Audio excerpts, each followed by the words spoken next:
What is up, everybody? Shonnydman here, and welcome back to the channel. I hope you guys are doing great. Hope you guys had yourselves a great week. We are back with a brand new guest for this week's episode of Nerd Talk. So to get us kicked off and going, tell us who you are and tell us a little bit about yourself. Hi, my name is Max. I have been cosplaying. I am a cosplayer, sorry. I've been cosplaying for about 11 years now. Oh, So I'm not new to this community. I'm very excited to be here. Yeah, no, I'm very excited to be here. Thank you so much for having me on today. okay. So 11 years you have been cosplaying. So when did you officially start? I officially started when I was about 10. So I guess 10 or 11. It's right there. But I first started cosplaying, not even knowing what cosplay was. I had the idea to make this really, really bad, like medic setup from TF2. And so I put it together and I posted a picture. And I had a friend tell me, "Oh my God, this is a really cool cosplay," and that's when I learned what it was. And then I went to my first convention, so that's when I first officially started cosplay. Okay, okay. Um, so how many conventions do you go? So typically, I ask a lot of the guests, um, how many conventions they typically go to each year. Obviously depends on like out, other things as well. But how many conventions do you typically go to? It really depends on my availability, but most of the time, about three or sometimes four. I have main ones that I go to every year. I've been going to IkiCon like 5 or 6 years in a row now. So that's like definitely the one I have been going to the most, as well as Colossal Con, San Japan. And then there's like little ones that if I have the chance to go to, I'll go to, like Anime Frontier or EkiCon. But yeah, I would love to go to more, but usually about three or four a year, depending on availability. And I Okay, like going for one every season or so. okay, okay. What are some cons that are like outside of your area that you really want to go to? So there is one in New England, and I forgot what it was called, but it is the con that they have off the coast, and it's on a battleship. And I cosplay a lot of Azure Lane characters, and it's so cool because it's hosted by Azure Lane, I believe. It's either hosted by Azure Lane or hosted by another one of those gotcha battleship games. And they have it on a ship. They have it on a battleship, and you get to take pictures on it and meet other people also cosplaying that sort of thing. Definitely one I really want to go to because it looks really fun. And then maybe one day I'll go to some of the bigger ones, like Matsuri or what was that other big one? I it's the one with the gazebo. I always forget. It starts with a K. That one too. I definitely want to do more traveling to go to conventions or even New York Comic Con as well too. Okay, okay. So for those who are watching or for those who are listening, what are some of your cosplays that you are most well known for? That's a really tricky question because I would say I've definitely had eras of cosplay. I've had I've had so many different cosplays over the years. So I guess I'll give like two main ones that I would say I'm known for. Back when I was cosplaying in like 2018, 2019, I got really, really popular on TikTok. And the most popular one that I was known for was Genocider So from Danganronpa. I had cosplayed her and it blew up, and I thought it was so crazy to have cosplayed this character that means so much to me and have her just go absolutely nuts all over TikTok. So I had cosplayed her. I was pretty well known for my Nagito from Danganronpa at the time as well. But now I definitely definitely want to say Marin. I've cosplayed a lot of the different variants that Marin has in Dress Up Darling, and I'm pretty well known for that. Anytime I have a new Marin post up, I get tons of comments and tons of DMs being like, "You always do the best Marin. Like, this looks awesome. Keep it up." And then I'm like, "Thanks, guys. I definitely don't have an obsession with her at all." It makes me really happy. So yeah, it's definitely those two. Okay. Okay. So 11 years worth of cosplaying. Tell us about some of the cosplays that you've done over the years, up from the very beginning up to this point. So my first con cosplay was actually it was at a Comic Con, like an actual specific Comic Con, not an anime con. I had dressed up as Molly Hooper from Sherlock, and Oh. I know that's gonna I know that's gonna start confusing people, but that was my first cosplay at a convention, and I had gone with a friend, and it was really enjoyable because they went as someone from Doctor Who, so it made it even cooler. That was it was so enjoyable to go out and have people recognize what you were, and that's what encouraged me to do even more. So that was definitely a staple.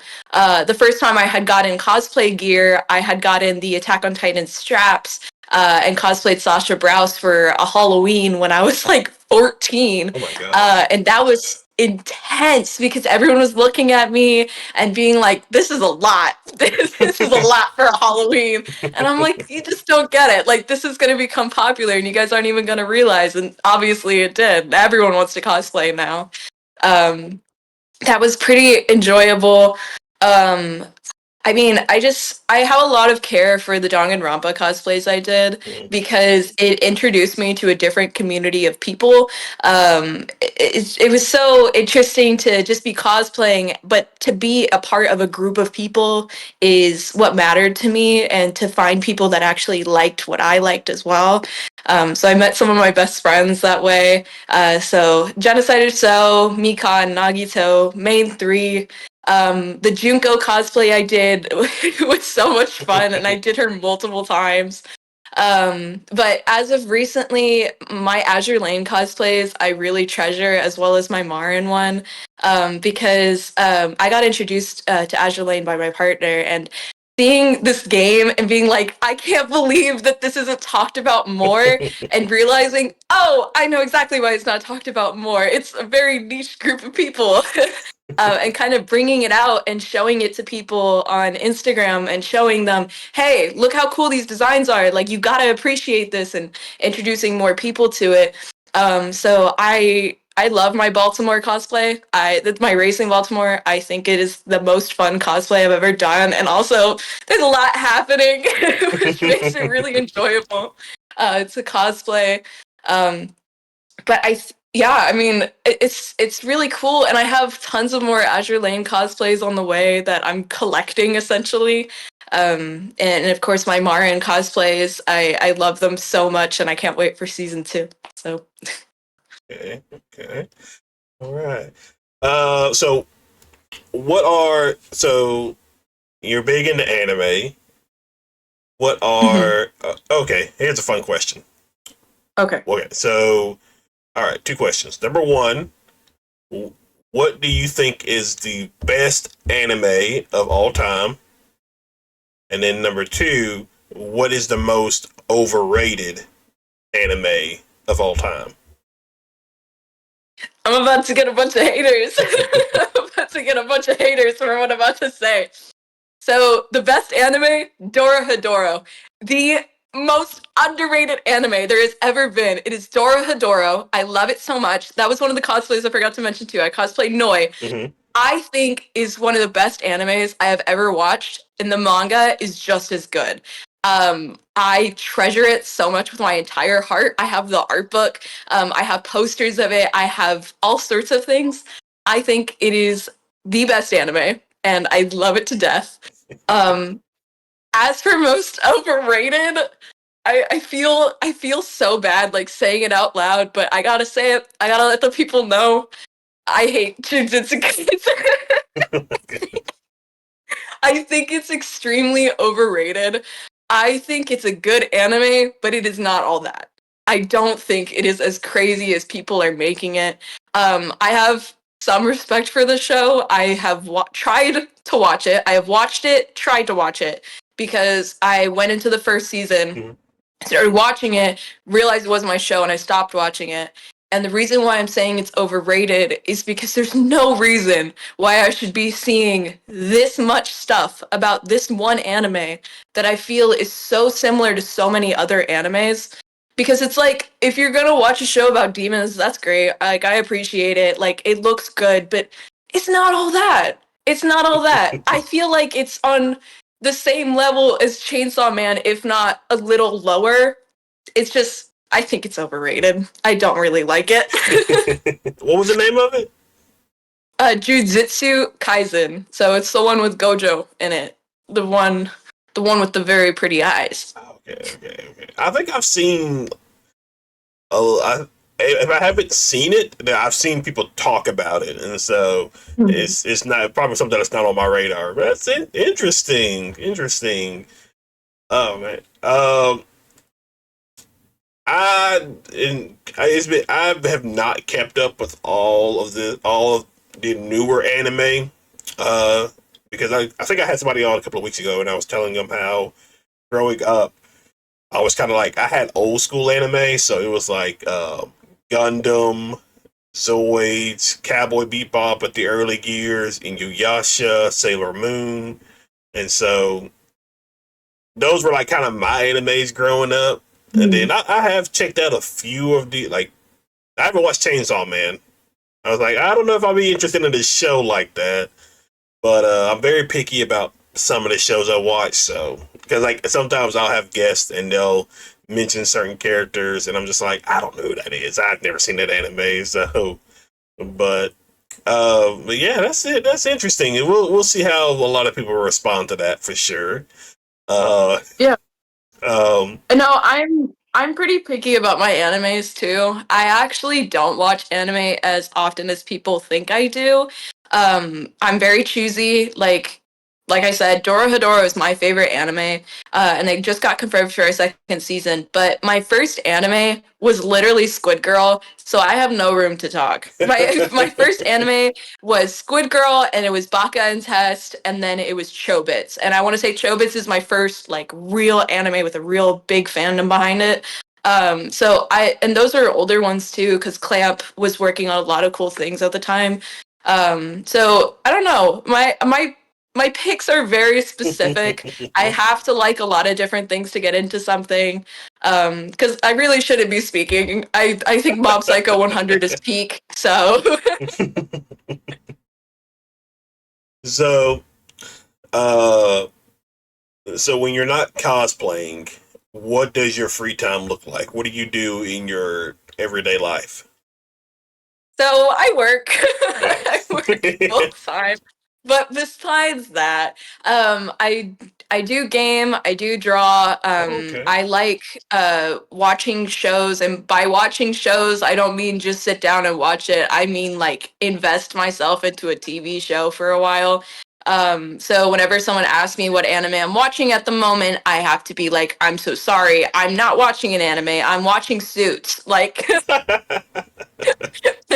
I am not doing that right now, because I have a lot of love for the Emmys and looking at TV shows and how in depth they go, and that's what I choose to watch. I mean, I watched a total of about 36 different TV shows last year, and Oh I'm not wow. just sitting down watching them. I'm like drawing and stuff like that in the middle of it.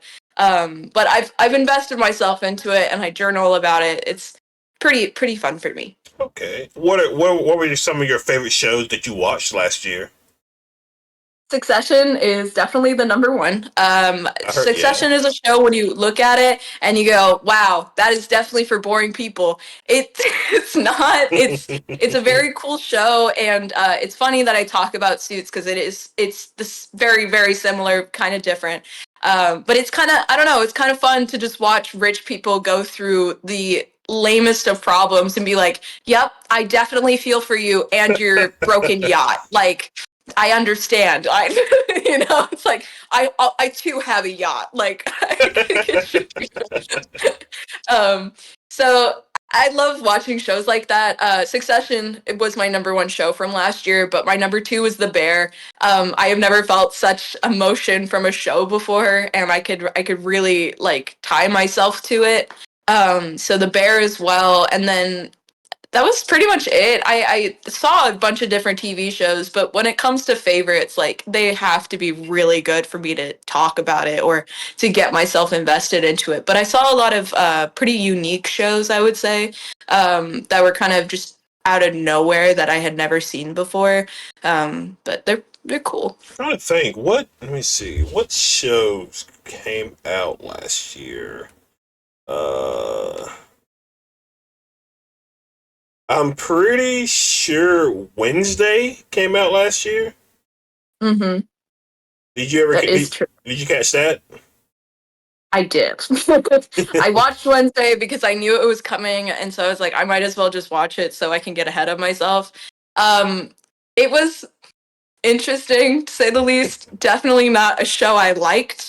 Okay. Jenna Ortega, I'm very specific, like with how I think about her. In Wednesday, she was fine. I think she's quite quirky to put it.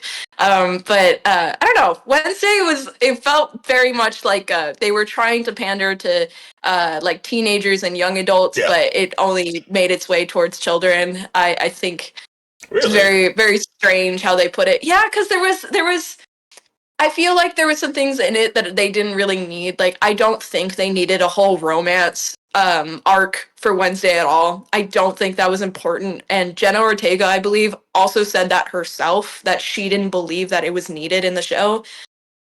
I think without it, the show would have been a lot better because the dynamic between Enid and Wednesday was enough Yeah. to not need a romance. And even if you don't see him as romantically involved or anything like that, it doesn't matter. She doesn't need a romance arc in something that's obviously tough for her as is. She's literally like going back in time and seeing like the first version of her as a witch. Like, why is it important that she has two boyfriends, you know? Like, I think that's the least of her worries right now. Yeah, she did come out and say which that was also something too after when I did a review of season one, it just didn't make sense with the love triangle that they were trying to do. It didn't make sense for the Adams family style character at all. And I think another thing, Needed. yeah, it was just not needed. I also honestly, I don't think you needed the whole Gomez and Morticia arc that was in the show either. It felt like it took away. I understand like some of it was related to what was going on with Wednesday, but that was probably something that could have just been wrapped up relatively quick. I think they went through like 2 episodes of dealing with it.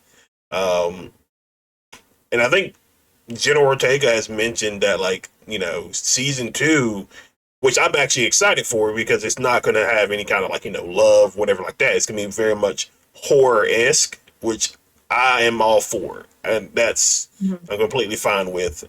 But yeah, the Wednesday and Enid, that was definitely one of the best things about the show because it's also something that you could probably like attribute to your everyday life when you meet somebody who is like the exact opposite of you, but you somehow make it work.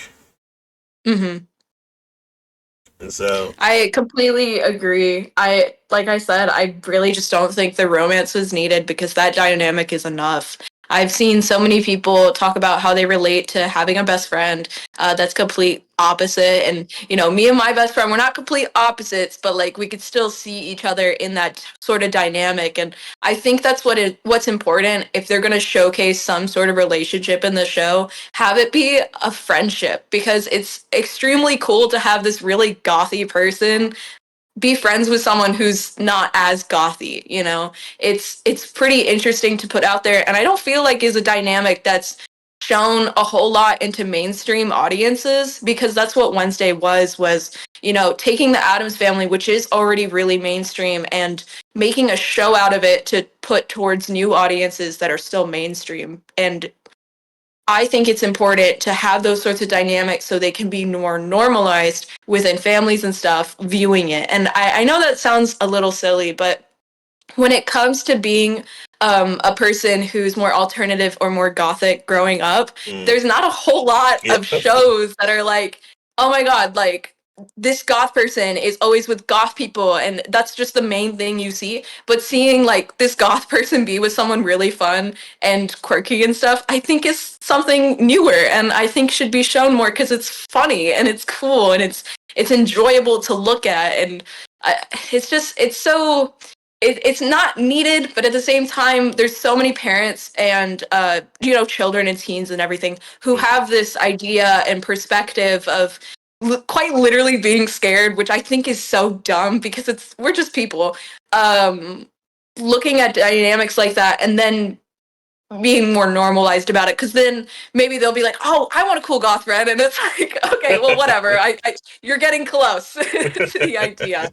So that's why I think it's important that they should talk more about that friendship instead of any relationships, because let's be real, I don't think Wednesday was wanting either of them anyway. I think she was Right. just kind of looking at it like, I guess I have to date someone now because of the character arc. Oh no. Like, it's not that serious, and it turned out bad for her Yeah. anyways. Like, I don't think she Yeah. needed it. Honestly, like I have gotten to the point to where like I don't I like I would be fine with a show if it didn't have any kind of like love or relation, well, any love aspect to it, like as in like, boyfriend, girlfriend, husband, wife. I would actually be fine without that kind of stuff, because you can go and watch almost any kind of show or movie and there's some element of that in those projects. I more friendship wise, yeah, I think because it's a good opportunity to like how you view people. Like when growing up, going to high school and everything, I knew a few goth and emo kids and things like that, but I didn't really like associate myself with them. But I think probably about like my junior or senior year, I was friends with a good majority of goth or emo kids, and they're pretty fun. Even some I have now are still have, they've grown up, but they still have some of that emo gothic to them, and so I think it's a good way of showing like just because somebody's different, you can find something in common and build a friendship out of that. Mm-hmm.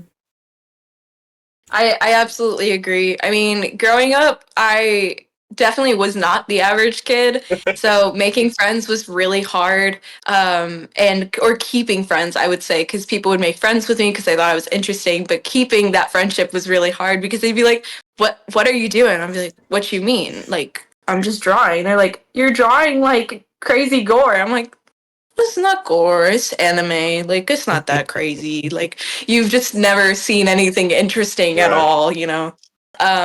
And it's really cool to have that sort of representation in any form, because it makes us look not as scary. And obviously, Wednesday is not the best example because, she does her little thing, but I still think it's really important to showcase that, just so, future kids have a bit of an easier time, because at least instead of being called weird or freak or like whatever, they get called Wednesday instead. And I think Wednesday is a little better to be called than anything else. At least you're getting called Wednesday, which I feel is like something that's happened before, and now it's just gonna recircle instead of being like, oh, you're weird. You're like, oh, you're like Wednesday. Anytime anyone talks about any goth person ever, Yeah. it's a little better. Yeah. I mean, it was just like she was just all over the place. The next couple of months after Wednesday come out, everybody was doing the dance, and Mhm. she's like very, very. She's up there now. Like a lot of people like her and things like that. I remember the first time I watched something she was in. She was in Iron Man 3.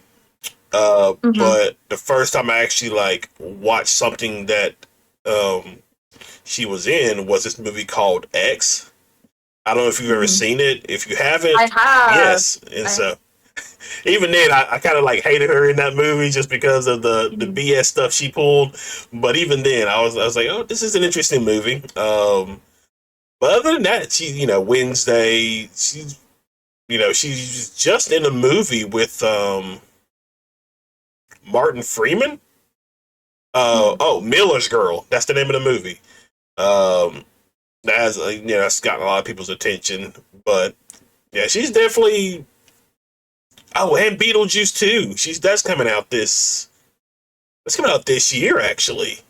Yeah, I believe she's becoming a contender to just be the mainstream goth girl this year, which I think is pretty funny that she's playing. I believe she's supposed to be Lydia's daughter or Yeah. something like that. I can't quite remember, but also being Wednesday, I think is pretty iconic. I feel like if I ever met Jenna Ortega, she would be. I don't know if she's mean, but like, there's just this vibe about her that I can't get over. Besides that, I think it's pretty interesting that she's been playing so many cool characters like this. Oh And yeah. I love characters like this as well. I've been waiting for more horror actors to come out. Because besides the last thing that happened with Mia Goth, I think she's a pretty cool actress to see in films.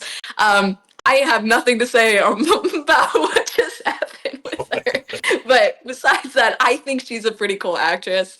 And it's awesome to have more like scream queens Mm. be presented in media because it just gives me more things to be for Halloween. So I appreciate that. Let's see. What's another good show that I like? Netflix had The Haunting of Hill House and Bly Manor. Did you ever watch those? So I didn't, but I believe it has Victoria Pedretti in it, and I absolutely love her. Love Quinn from You is what she played. And I loved her in that. I didn't watch Haunting of Hill House though.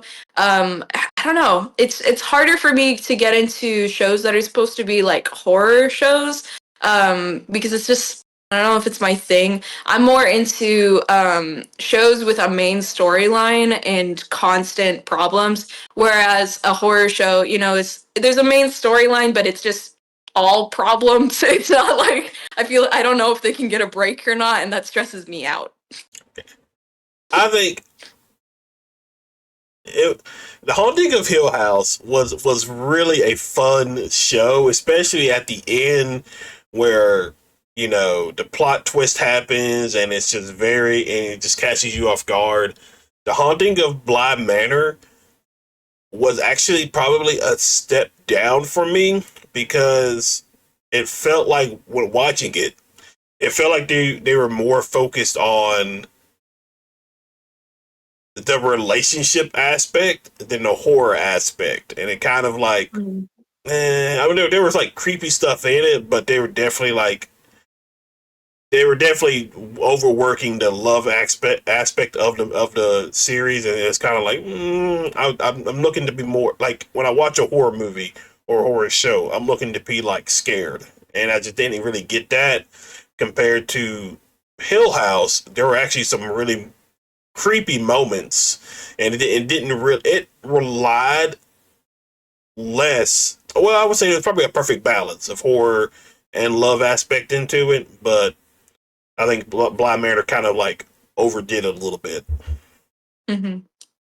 That's what I mean. Is like I have a hard time watching shows that are supposed to be horror, because I feel like you could get your hopes up really fast by expecting the show to be scary.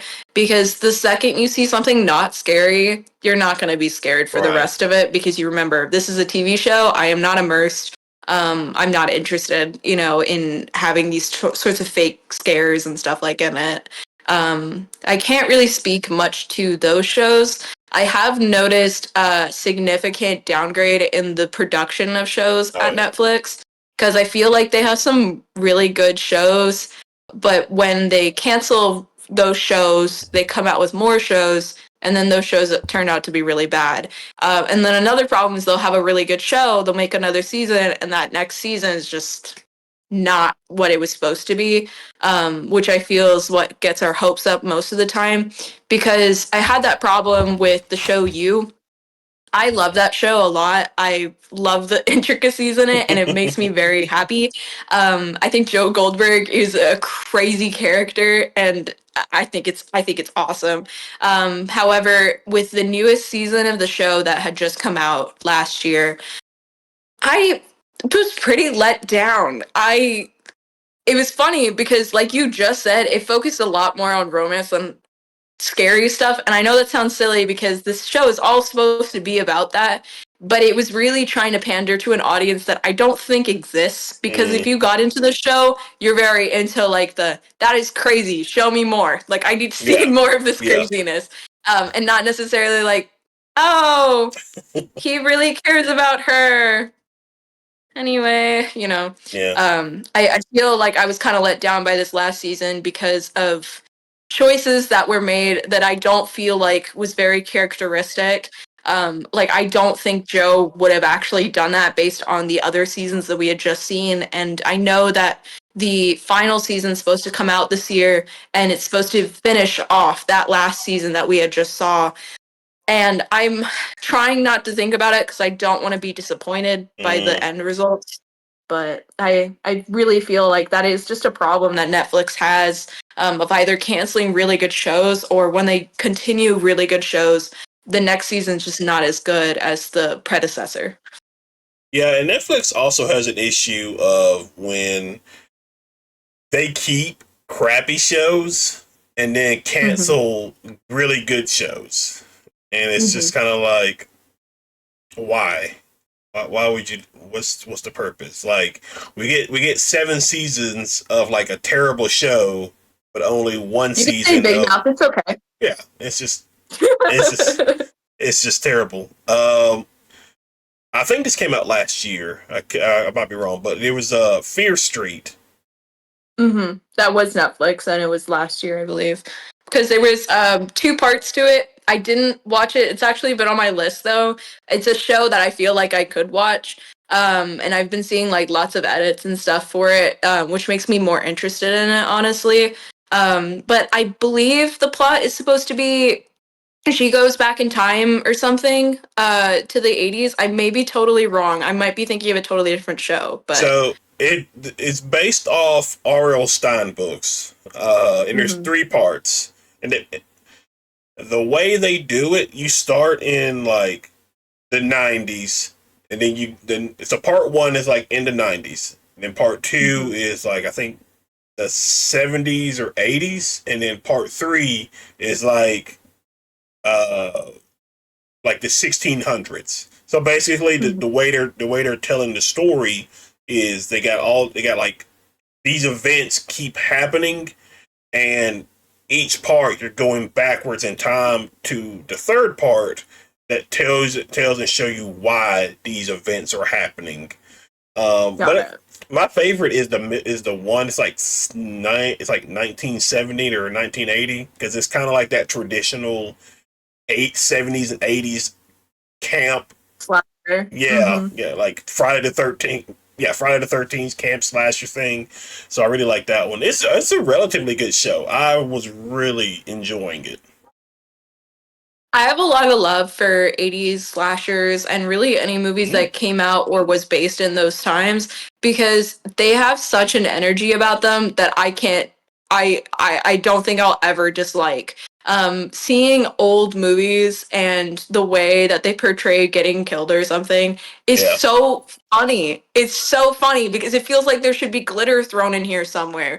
It's just so everyone feels it seems a little too joyous about it happening with the way they're screaming, because it's not like the way we're seeing in horror movies nowadays. It's not as gruesome and terrifying. It's like, oh wait, this kind of slays. yeah. Like, he's actually kind of getting that. Like, he's actually doing that, and it's like we unfortunately want to root for them because it's kind of interesting. It's they're showing us characters that definitely deserved it. Like, no one deserves anything that happens, but at the same time, it's like you kind of should have saw that coming. Yeah, I feel like that's the charm that comes from those movies is there's a reason behind it happening, whereas nowadays it's it's a horror movie, but there's not as much of a reason. Like there's a story, but there's not a reason for it happening at all. And we don't feel like the people who are getting killed deserve it as much because we haven't seen the full story. We don't know both sides. Whereas in those movies, we definitely have a reason. That's why we're more inclined to kind of root for them and be like, yeah, you get them. See you there, you know, like. But I love the color scheming and everything, and the fact that it's camps. I think it's pretty cool. I very much love, and I will always tell people this. Like, I do love some good, solid horror movies, but like, I have always loved like those cheesy B, C rated horror movies that you can find. Like nobody's ever heard of them, but there's like they're on Amazon Prime or they're on Mm-hmm. Netflix. Like these god awful, terrible horror movies. I love watching them because they're just really funny. A movie, I'm trying. You'll have to try to find it, but a movie that will creep you out mainly towards the end of the movie is a movie called Sleepaway Camp. I actually have seen it.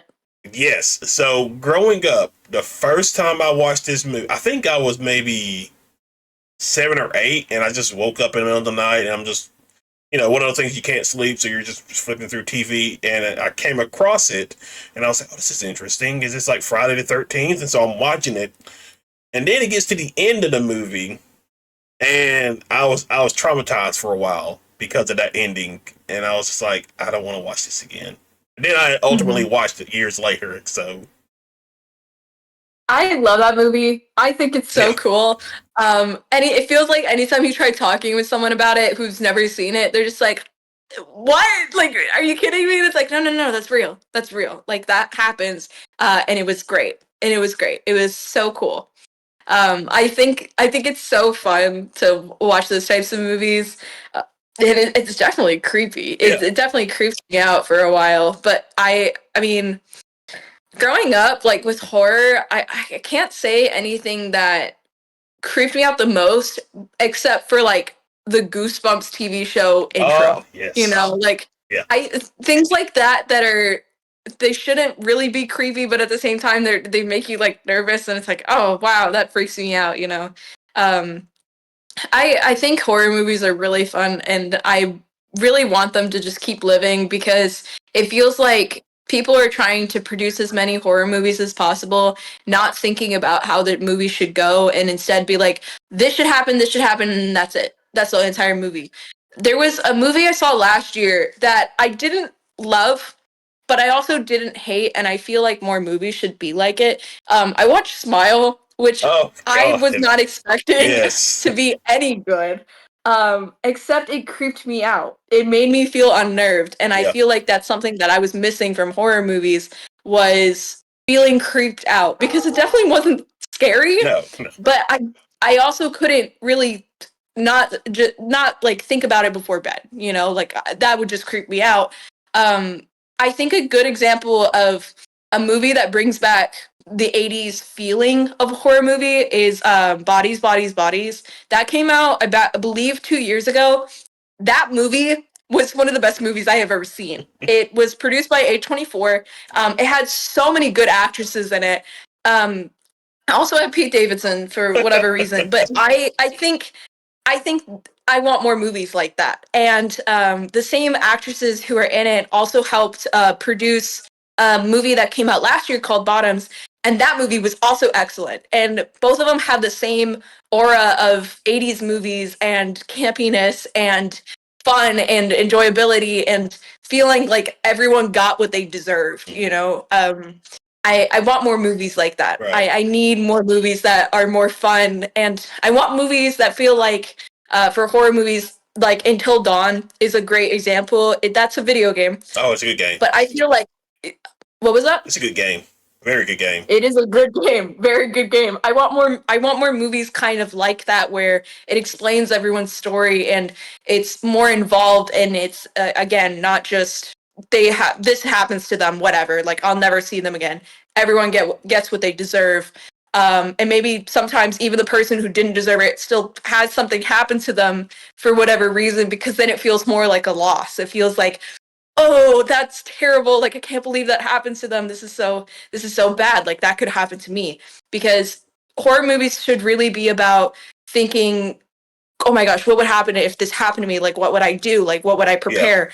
Would I even deserve that? Would I even be in that situation?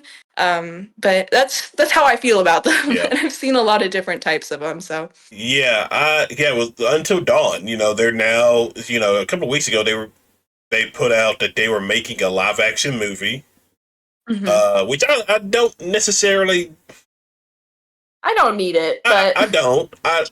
The only way I would be fine with it is if it gave people watching. So, like, before they even start the movie, give us a list of all the characters and let people vote. Like, do a mhm. poll, let people vote on who they want to survive. Be like, if you want two people to survive, we want these two people to survive. If you only want one survivor, because you can't necessarily do it like the game, because the game is ultimately in your hands and your decisions affect that. Because I feel like what they'll do with the movie is they'll probably go a route where only one person survives, and it's kind of like I would like to have a lot more like control over who survives, because that's one of the best things about those kind of games is it's ultimately your decision on and your action throughout the game who survives towards the end. So I would think that'd be pretty interesting if they were able to somehow incorporate that into the movie. And then they're doing they call it a remake of the game, but I would probably say it's more of a remaster because it looks like Mhm. they're just updating graphics and things like that. But regardless, I'm gonna get the game because I love Until Dawn. That was one of the very first games I played for my YouTube channel. I think Until Dawn has a trait about it that I haven't seen in a lot of other video games, and that's very good decision making gameplay because there's tons of games that have decision making, but not to the level that Until Dawn has. It feels like if you were to make a decision in like a later season of Life is Strange or something like that, it doesn't really have much of an effect on your world, even though that's the entire game. Whereas Until Dawn, sometimes your choices don't even matter that much because the exact opposite's going to Yeah, happen. Or you make this choice and then you don't even realize how it affects you until like the last part of the game.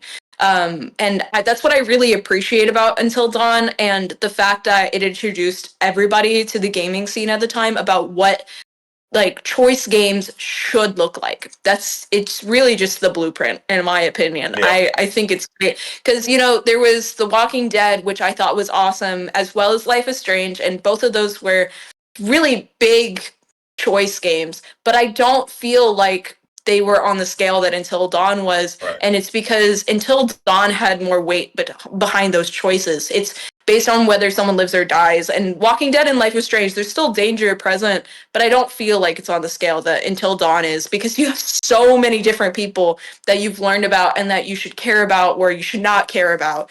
And it's on a much bigger scale. And Life is Strange is definitely the one who introduced me to choice games. But I feel like there's a better word for that. I can't really remember what the term is for the genre, but going to Until Dawn and looking at that, that's what really got me into them and realizing what should make a game like that. Right. It made me more interested in wanting to play more games like that because there's more weight behind your choices. Yeah, I mean, because they're probably the next slate of games. Because it's like you also have the Quarry that came out Hmm. That one years was ago. also pretty cool. Yeah, that was Hmm. fun. And then the Dark Picture anthology series, Hmm. um, which they followed. The thing about Until Dawn was that each decision that you made could be the last decision. Like you could have a choice between you know, locking a door or keep running. Well, if I lock the door, what if the monster just busts right through the door and crushes me?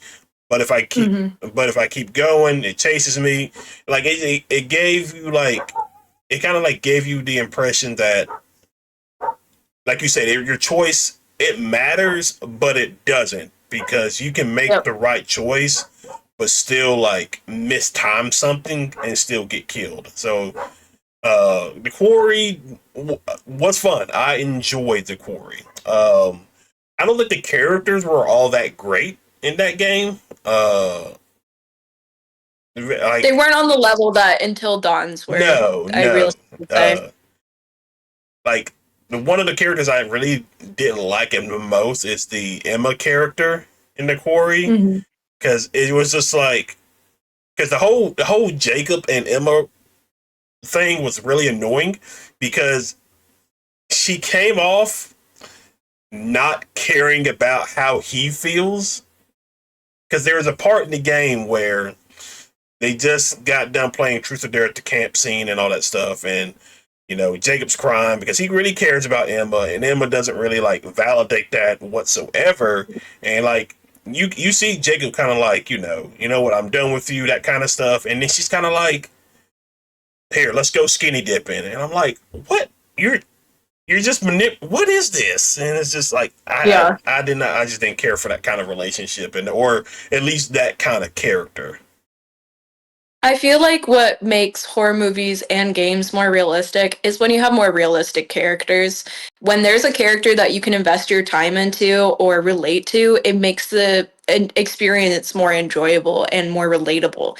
Because when you have, what's a really good example? I'm going to bring Bottoms back up because that was a cinematic masterpiece.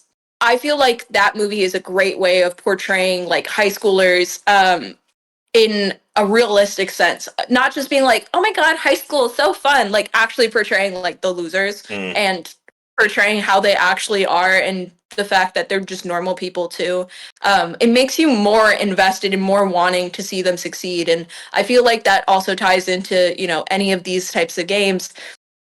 If I see a character and they're doing something that I don't feel like is realistic, why should I root for them? right. Like, why should I care about this character if I don't see myself in them, or I don't see a friend in them, or I don't see any sort of realism to it at all? And I feel like there's either not enough consulting being done on these character designer parts, or they just don't have the time, which I completely get, or they Yeah. just don't have the energy to look into it. I say this all the time, but I feel like they need more actual people in the studio who are like these characters or like these similar personality types, and just spend like an hour talking with these people and actually understand what their decisions would be. I wish there would be something like, hey, if this situation was presented to you, what would you do? Because then it actually creates a realistic sense and not just like a, oh my god, I have to think about the lore and I have to put this timeline together. And if I don't put it's like, be real for a second and quite literally make a real character. I feel like more games would be enjoyed that way. Baldur's Gate is the farthest thing from realism, to be honest. But there's so many characters in that game that I feel are more realistic than I've seen in games recently or movies recently, because they're real. They're real. If I do something that is dangerous and I shouldn't be doing, instead of someone being like, "Oh my god, I can't believe you would do that! Like, this is the end of the world," you have literal people being like, Yeah. "I understand why you do that. I get it. Yeah. Pretty cool." And that makes it more enjoyable. It feels like your choices are more supported. And I strive for more realistic characters, not more realism. Right. Right. And I think with what I had it in my head to, so what was it? Uh yeah, it's just some of these games. It's just kind of like, I think something cool I would love if I had the ability to do is if they made a horror game like Until Dawn or another Quarry, Dark Picture, whatever. Is if the amount of characters that are like you're within your friend group in that game. If they gave you the ability to like craft the characters to look like your real life friends, I think that would be a pretty fun experience. Like for instance, like you and your partner, you can make your images in the game of them, and so I think it'd be a pretty interesting way of going about it. I feel like that would be pretty enjoyable, and I feel like gaming is coming to a place in time where we could do stuff like that. With more intense character creators being made, I feel like that's close. I feel like that's in the future. It's just up to a game studio to make that sort of decision for it. Because I know when I'm in a character creator, I spend like 2 hours, just looking at the thing because I want this to be the character I'm thinking of. I Yeah. don't want it to just be some person because you're playing the whole game with that person. And if they don't look the way you want, then you're not going to be as motivated to play the game, which is why I think game developers are realizing that and making more intense character creators. And people can complain about it all they want. Oh, I just want to play the game. Okay, sure. I want a really pretty girl though to play the game Yeah. with. That's what I care about. I feel like we're getting to a point in time where that's definitely more realistic and more something that could happen. You know, I I look forward to that. I think that would be pretty cool because then it actually makes you care a little bit more, or maybe not care as much. Like, Right. oh, I really hate this guy. Let's see him jump to a pit. which Baldur's Gate 3 kind of gave people that when it came out, because um I bought it a couple of weeks ago, because speaking of Baldur's Gate 3, guy, next week, if you're watching, March 2nd, we are having the first ever channel live stream, and we're playing Baldur's Gate 3. But like, when I checked out some of it, I didn't realize it's a very vast level of customization, but I don't think it's that vast, if that makes sense. Like, it's pretty cool. Like, you can pick a dragonborn. You can decide if you want to give him horns or frills, whatever, like things like that. Um, it is a good step in the right direction of creating a character, because like, because when I booted it up, I was just like going through the character customization, and I got to the part where you could, put a reproductive organ and things like that. I was like, what is that? Like, they had like different levels of it too, and I was just like, oh, that's cool. That's a little bit much for me, but I respect that for the amount of detail that went into creating things like that. Because another good example is like really the modding community. Hmm. They go more in depth with it, because like Skyrim, for instance, that modding community, you could potentially make, like, if you built a female character, depending on what mods you went with, you could make her look like an anime character in a Yeah. Skyrim. And so that's kind of a level of detail that would definitely make games a little bit better, depending on what kind of game it's associated with. If you're like a streetcar person, then it's probably not going to make much of a sense. But Baldur's Gate 3, Until Dawn, or something like that, then yeah, kind of like a customization would be pretty good. I completely agree. I mean, Baldur's Gate is really cool for the people who play Dungeons and Dragons. Yeah, I play all the time, and I have a character, and being able to literally import that character into Baldur's Gate and make it exactly the way you're thinking is the coolest feeling. Just looking at it and being like, wow, this is the person I'm playing. Like, I could draw her all I want, but the fact that I have a 3D model of her is so cool. And I'm always thankful for modders because they can add things that aren't in the game. Like, I think she would have horns, but very specific horns and very specific hair color and very specific eye color. Like, I was shocked to find out that there's no option to make your character have completely black eyes and like essentially have no eyes, that I had to install a mod for it. I thought it was a little silly, but at the same time, it's like, okay, whatever. I'll just get the mod. I'd much rather just get it over with just so I have perfection. right. And Skyrim, I've played for the longest time. I think that's one of the, like, I keep starting to play the game, have a save file that's like years made, but I never officially finished the game. It's like, I'll just get around to it someday. But with my character, it's so much fun to add things that aren't in the game because Skyrim is, it's a very, I say very old. It is getting there. Yeah. Oh yeah. The character, it's getting there, but I don't want to think about it. The character creator is, it's standard. It's what you need to play a game. So I think that's why, like, when Cyberpunk came out, everyone was really excited for many different reasons. But the main reason being, like, this character creator is intense. Like, there are so many different things you can do. You can have 3 different story ways. You can have all of this different things, and the story ways didn't even really become a thing. It wasn't even that important, but we're getting there. Yeah. We're getting there in character creation, and it's funny because there's a new Sims that's supposed to come out, but who cares? Like, I can make my character in Baldur's Gate. Like, I would much rather spend time making a character who has a real genuine story than, I don't know, creating a character and like another character and then another character and never actually even playing the game. But I'm glad we're getting better with character creation because it's something that's important. And that's also with modding for any of, those games like Skyrim or Fallout, where you can make the game more enjoyable by adding a mod and less frustrating. Like, there's this one part in this game and I can't ever get over it. Let me just add a mod so I can get through it really quick. And that was one thing that I did in Baldur's Gate, because unfortunately I did get one mod to make my game a little easier, because even on the easiest levels I couldn't get through this one dungeon, so I installed an extra moves mod just for that dungeon, and then I stopped using it, just so I could get through it. Because the goal of a game is to, enjoy it and get through it. It's not to be stuck on one part and then never look at it again. So who really cares in the end? You're just trying to play the game and get through the story. I had like 6 extra moves. Does it matter? Not really, unless you're trying to gatekeep from me, but. Right. It's supposed to be a fun game, not Elden Ring or Dark Souls kind of difficulty.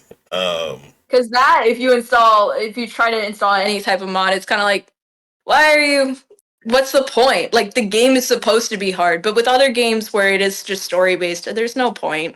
Or there is a point. You just want to get through the game. Right. You want to enjoy it.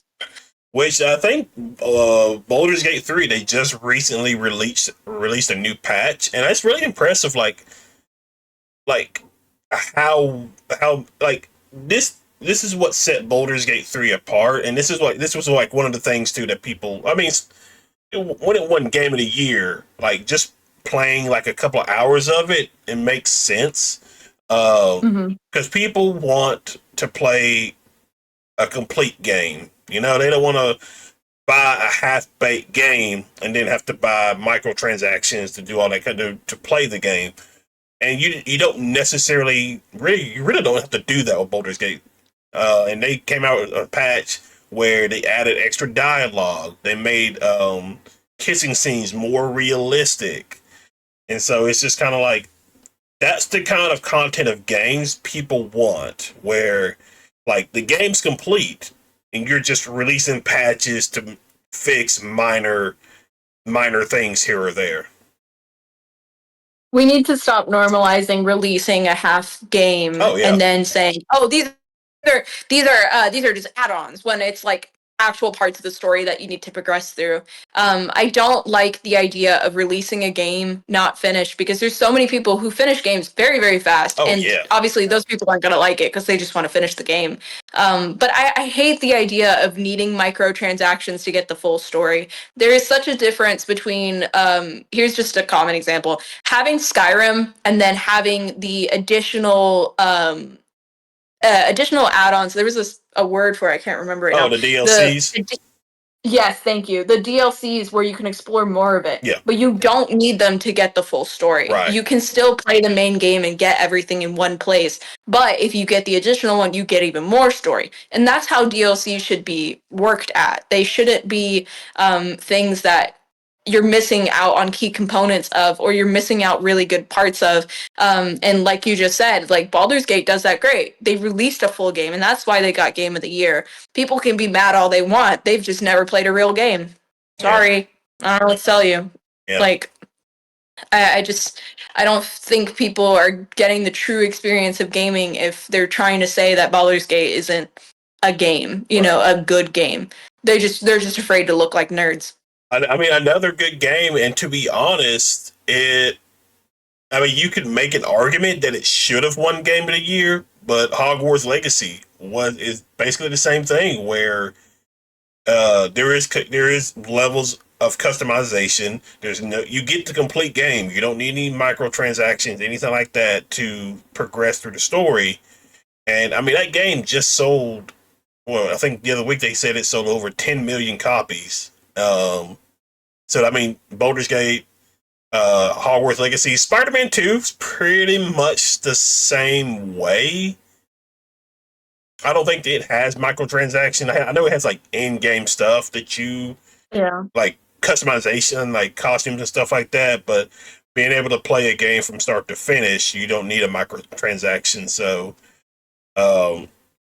it's just yeah, it's getting to a point to where games, because like we used to be able to buy games and they're like complete games, and then if a DLC came out, we can just purchase the DLC nowadays. Because we just had that old incident with days before, Mm-hmm. when we just had that whole that whole crap shoot where these people basically swindled people out of money, uh, and the game wasn't even playable. So like, I don't know if you watched any videos or stuff of it, but like that was a terrible game, very terrible. You know, that brings me to a really good point. I feel like so I am a FNAF fan. Gone and gone. Like my friends, they already know this. I know everything about Five Nights at Freddy's. I've read every single book. I've completed every single game on all the difficulties. I know quite a bit about Five Nights at Freddy's, and I've anything about Five Nights at Freddy's, like I know. When Help Wanted was announced, sorry, Security Breach. Sorry. When Security Breach was announced, I was excited, but I was also really weary because I was afraid this was going to be a complete letdown. After seeing Help Wanted, and Help Wanted was great, but it's more of a VR game. I was excited about the idea of roaming around somewhere in a Five Nights at Freddy's space. However, I was scared because this was made by a different studio Mm. than what Scott normally worked with, and it was completely out of the realm of what Five Nights at Freddy's is known for, which is being, first person but kind of just stationary. So when it dropped, I had pre-ordered it. I was ready to go. I was getting ready to play it on my computer. I was so excited. Bugged immediately, not working. Everyone was complaining about it. The game wasn't finished. The game was completely broken. It wasn't working on anyone's computers. And I say that because people could say, oh, well, you just weren't on a good enough computer. No, because on my computer and everyone else's computers, even if they were at lowest quality on a built computer, still wasn't running properly. And they patched it, but like months after the Mm. fact, after YouTubers had already start playing the game and releasing their videos, and them commenting, being like, "Oh, this looks a little weird." Having Markiplier play your game and commenting on it, being like, "That's a little odd." That's going to make you, as a game studio, be like, "I have to fix that." But why Yeah. weren't you like that when the game came out and people were just playing it normally? And then eventually they fixed the entire game way later because they wanted to release DLCs. They wanted to release additional stuff for it, but I didn't care because the game was immediately broken upon impact. That game release was terrible. Mm. And the reception that it got from it was even worse. So that's when I see anyone talking about the game and be like, oh, it's such a good game. But did you remember the game release? Like, they Yeah. obviously didn't care enough about this game to make it a full game. And they obviously didn't talk to enough people or consult to enough people, or maybe not even consult Scott, the creator himself, enough to create a game that fits within the lore. Because there's so many parts in it that are part of the lore, but at the same time, it's like it doesn't feel like a true FNAF game. It Right. feels like some offshoot thing that was trying to pander towards kids, which I know is true because of the success of like Bendy and stuff like that. And I have no problems with Bendy. I love Bendy, but the amount of times I have seen a game get released and immediately go, that is for children, so they can buy more stuff, I've been right. Mm. Because as soon as Help Wanted came out, as soon as Security Breach came out, I immediately saw plushies, I immediately saw toys, action figures, pins, everything get released everywhere. And that was the most FNAF merch I've ever seen for anything. So the main point I'm trying to get at, sorry, No, you're um, fine. they released a bug game to just make tons of money Yeah. off of children. They don't care about the game. They care about making money. And that's why I like anytime someone mentions Poppy Playtime, I need the conversation to stop because I don't like it. Because I know 100% in my soul that it is just to get money from kids. It's just to get the YouTubers who mainly just make content for children and younger audiences Yeah. to play it and be like, oh, look at this Huggy Wuggy thing. And then they're like, oh my God, I have to go to Target and buy the Huggy Wuggy plushie. You know, I don't care. I don't care. So that's why I feel like I'm seeing more bugged releases because not necessarily so they can sell stuff to children, but so they can have more of an audience of people being like, I don't really like that, or waiting to see it happen and more media releases because then there's more people talking about your bugged game. If you release a bugged game, then more people are going to be like, this is a terrible game, post, versus, oh, wow, this is a great game. But the people who like it aren't going to talk about it as much because they feel like they have the same idea as everyone else. Right. So it could either be a marketing scheme or they just really suck at making games, you know? Did you like the Five Nights at Freddy's movie? So I actually have the pizza box from the premiere right there. Oh. Because I went to the premiere. Oh. Very exciting stuff. They had a couple events happening near me, and I went to them on the first day of showings.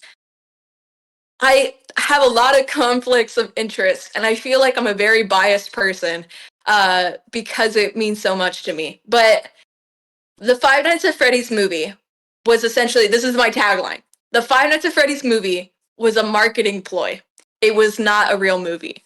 And I say that because this movie is was not meant for an actual FNAF fan. It was meant for a child.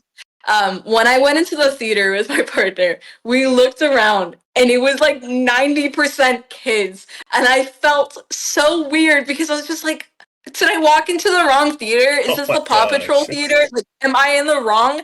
But as soon as the movie came up and Freddy popped up on screen, so many children started screaming. And that's how I knew. I was like, I was literally right. Like, I say this all the time. Like, I feel like Scott Cawthon is really just shooting for money because he's doing it, you know? He's getting all of these people to make the game more family friendly or kid friendly, even though like that's not it. That's not the game at all. It was so weird to me to just look and see kids who are the same age as like my younger sibling enjoying this game on screen, whereas I'm turning 22 this year. You know, like I'm too old. I can't. When I first, it was crazy when I first started playing the games and watching it. Obviously, I was a little younger, but I wasn't like a child. Right. I was a young teenager. I just don't understand how this happened, and I felt like I wanted the movie to be more rated, like maybe R or something, because I really just wanted the movie to be as true to itself as possible. But the second I saw the rating be PG-13, I knew it was over. I knew it was over. I knew that they were just pandering it towards children to come see the movie. And I can't really blame them because that's capitalism. Like, they're trying to get as many people in that theater as possible. And if it's to make it PG-13, they're going to do it. And they did. And it worked. You know, it had one of the most successful movie launches there has been. It was just, it was crazy. But it was a 6 out of 10. I didn't like it. It wasn't true to the lore at all. It was confusing, and people can keep using the excuse that, oh, it was based on the books. I read the books. No, it wasn't. I always find it interesting because I'm so I find it interesting because I watched it and I know and I, at the time I knew nothing of the lore, but I watched the movie because I saw everybody talking about it. I said, let me check this out, and I actually kind of enjoyed it. I don't think it was all that great of a movie, but I did find myself enjoying it a good bit. But it's so interesting watching people who have not read or did any kind of lore compare something to people who have. Like, for instance, the Halo show that's out. Mm-hmm. You have people who are grounded in the lore, in the books, in the games, and that kind of stuff. They don't like it because to them, it's not Halo. Whereas Mhm. people like me, I have played the games, but I never read the books. I'm actually enjoying the show. It's not a perfect show, obviously, but I don't I don't have a problem suspending myself to watch a show that I like. And then so far, it's a show that I do like. But obviously, people are it's fair. I mean, if it's something that's not what you expected, you have every right to be upset about it because like you grew up with this stuff and you expected it to be this particular way. Season one wasn't like that, but season two is kind of like the video game a little bit. But it's so interesting just watching how people compare a movie that has lore and have two different perspectives about it. I have a lot of experience with watching real life or like remakes and stuff, or not remakes, sorry, like adaptations is what I meant to say. Right. Because I've invested myself in so many different things that when there's a remake, I have to see it. Like I have to see it the second it comes out because I have to know how it is. And Five Nights at Freddy's being my main thing, seeing the movie, I knew I couldn't get disappointed because I knew it was going to be like that. Mm, And I've dabbled in Halo and I know a little bit about it, and everything I've seen, it's pretty mixed. From people that I've seen who played the game when they were younger, I've seen more often than not that they were kind of upset about the show, but because of very specific lore things. yeah. And I can completely understand. I can't blame them at all. And when Last of Us came out, it was the same sort of thing. People who played the game and understood it had very valid complaints, and there's complaints about the new season with Abby. Oh yeah. They're like saying that's not her, and I agree with you. That isn't her. You can't just get anyone to play anyone. It doesn't work that way. You can't just, especially when they have a face to it. It's so much different when it's from a book, but when there's a face, and that's it. You have to make that character be like them as much as possible.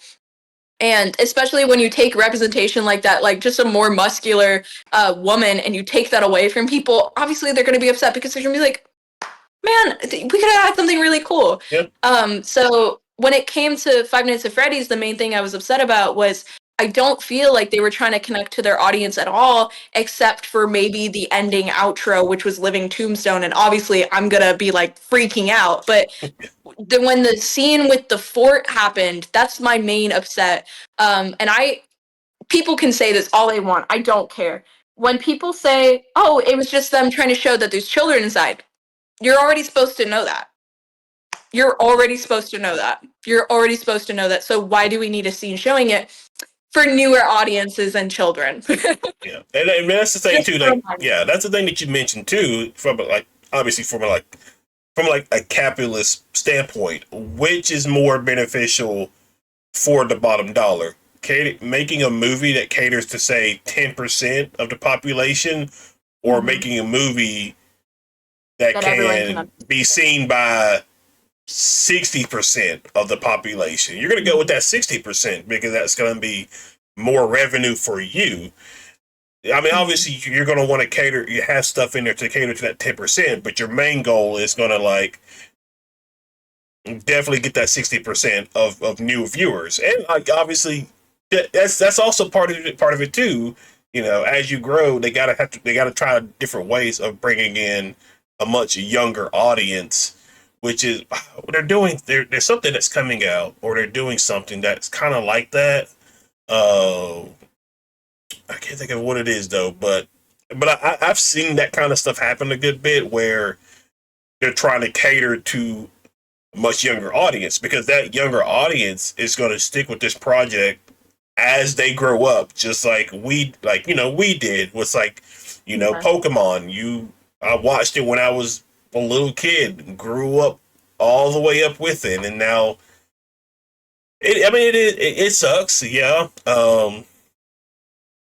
Like I can't think of a good example of where there has been a movie or show that has been effectively able to do both, bring in new audience and cater to the already audience that knows about it. You know, Resident Evil, the movie, kind of sucked, Mm, but I feel like that catered towards its audience. As someone okay. who's played the Resident Evils, it's a very very good game, very good games. When the movies had come out for them, the adaptations were so cringy to watch, but it still had that same charm that Resident Evil has. And I think that made it more enjoyable and more likely to actually have people pay attention to it and look at it. And I think they did that really well, even though it was a long time ago. I feel like without having people who worked on the game in the studio talking about things, Mm. you're not going to get the same essence. It's so frustrating because you want the show to be as good as possible, but when you know there's no game executives in the studio because all they want to do is make money, it's not going to be a good show. It's not going to be as enjoyable as it could be. And that's with there's supposed to be, I don't know if this is what you were thinking of, but they're releasing a show for Fallout pretty soon.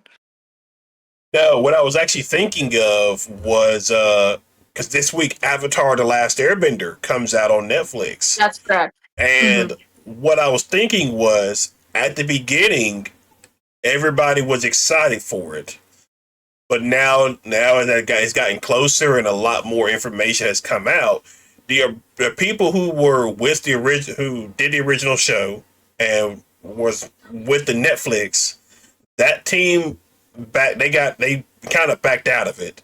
And so because Hmm. like because they're changing aspects of characters that don't need to be changed, because like Sokka for instance. So you've seen obviously you've seen Avatar, right?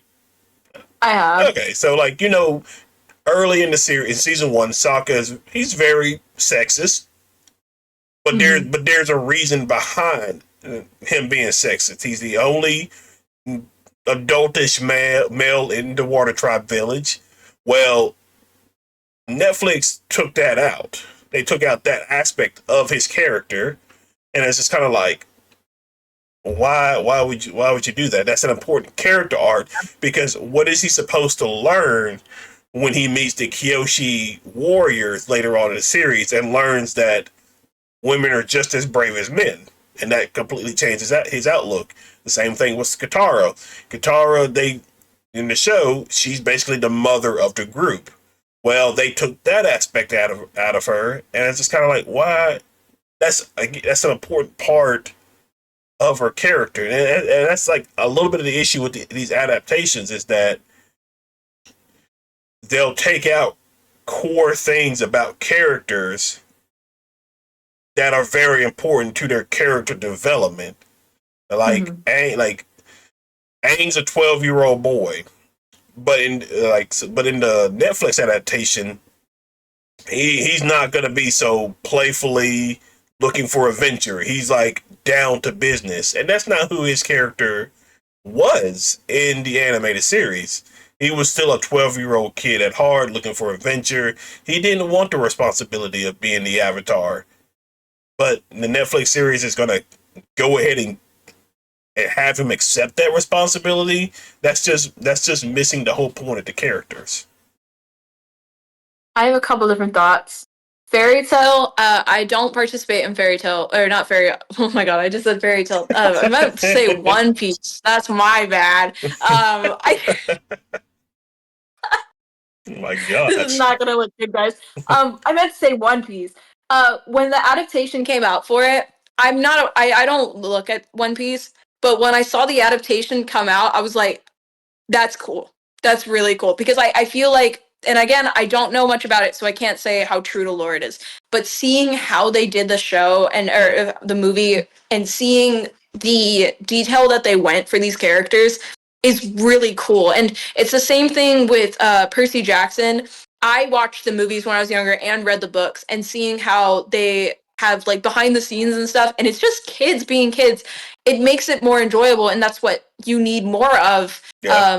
It goes back to the thing I was saying earlier. You need realistic characters to actually have a good show. You can't just expect to put in a random character and have it work. And this is a problem that Netflix has had with what you're saying with them making Aang more serious.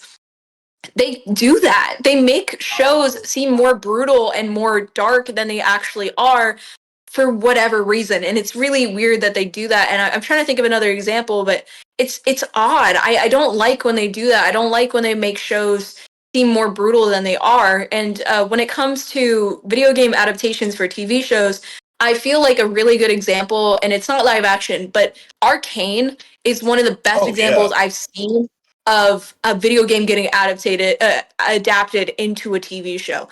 I I don't care about League of Legends, but Arcane is crazy, crazy cool. And I feel like it can appeal to any audience, even if they're not into League, because of the way they made it. And that's what more video game TV show producers need to be looking at is how they did that and yeah, how they made it enjoyable for everyone is because you create cool characters with actual backstories and you make the show look inspiring and not so dark and gloomy. Like you put in a bunch of bright colors and you call it a day, you know? yeah, yeah. Another good example of a video game done right is Sonic the Hedgehog. Mhm. And now at first, We were a little scared, but Paramount Plus was bullied by the fan base because of the original design that they put out of Sonic. mhm. They went back, redid the work, looks extremely better. Sonic the Hedgehog is just like Arcane. These are video games that were adapted correctly, and people love them. I know nothing of League of Legends, but when I watched Arcane, I couldn't stop. I had to like watch the next episode because I was like so invested in this series. The art style, the Nirvana music, man, hit or miss depending on how you feel. But like the story, the art style, the characters, it generally made me really invested in the show. So that's what they need more of overall, not just Netflix, but overall, they just need more stuff like that. And it's just the best. I completely agree. I'm excited for the next season of Arcane for sure. Definitely, definitely, for sure. All right, guys, that is where we will end this week's episode of Nerd Talk. I hope you guys enjoyed this episode. For those who are listening on podcast, how can they follow and support you? So my username across all platforms is Robtozngutz. That is a FNAF reference, but it's gonna be Robot ZNGUTZ. So robots in guts. And that's gonna be across Instagram. It's gonna be on TikTok. Also got a Patreon as well. But yeah, no, you can reach me on any one of those. I post, I want to say frequently, but you know, I make cosplay content, so it's what it is. What it is. Yeah. And so just be sure to check out the channel here as well. We are doing yesterday on Thursday we had the part 3 of our replay of Halo 3 up. Then also today as well is the review of episode 4 of Halo the series. And so a lot of good content out there on the channel as well. But be sure to go and give a follow to our guest. She was so fun to talk to, and we will most definitely be having her back at some point in the future. Awesome. Thank you so much. And no problem. All right, guys, you enjoy your weekend, and we will see you guys later. Bye.